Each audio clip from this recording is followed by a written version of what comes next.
जब make in India कहते हैं तो मेक फॉर इंडिया भी है, क्योंकि 125 करोड़ का देश है, इतना बड़ा मार्केट है। लेकिन स्टार्टअप का मतलब ये तो नहीं है कि हर किसी के पास $1 बिलियन का काम हो रहा है और 2000 लोग काम करें, जरूरी नहीं है।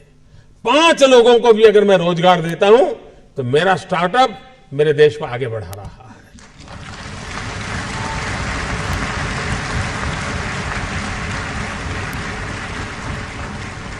एक साइकोलॉजिकल चेंज लाना है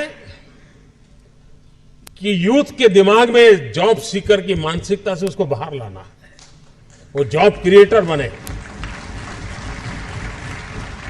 और एक बार उसके दिमाग में आ गया कि मुझे 2 लोगों की जिंदगी के बाद संभालना है, वो कर लेगा।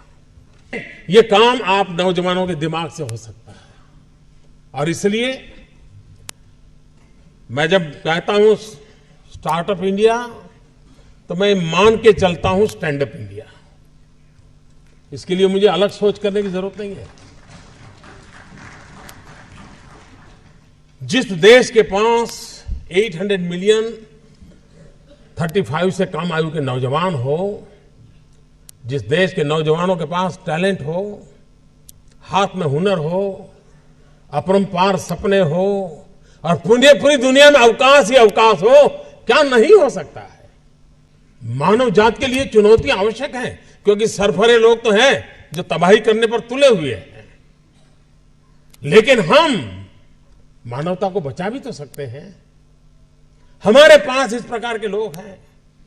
और ये भी सही है, भारत के पास मिलियंस ऑफ मिलियन प्रॉब्लम है, कोई इनकार नहीं कर सकता है। लेकिन एट द सेम टाइम मुझे इस बात का भरोसा भी है कि बिलियंस ऑफ बिलियन माइंड भी है। अगर मिलियन प्रॉब्लम है तो बिलियन माइंड भी तो हमारे देश में है। हर स्टार्टअप के पीछे कोई न कोई समस्या के समाधान का इरादा रहना चाहिए।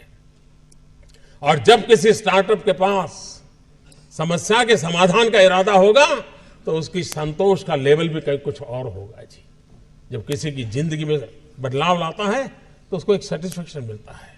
और इसलिए मैं वो कुछ करके दिखाऊं जिसमें मैं जॉब क्रिएटर बनूं, मैं वो कुछ करके दिखाऊं कि जिसके कारण किसी की जिंदगी में मैं काम आऊं, मैं वो कुछ करके दिखाऊं कि मेरे देश को एक कदम आगे ले जाने में मेरा भी कोई योगदान हो। इतना भी अगर सपना लेकर के हम चलते हैं, हम बहुत कुछ कर सकते हैं।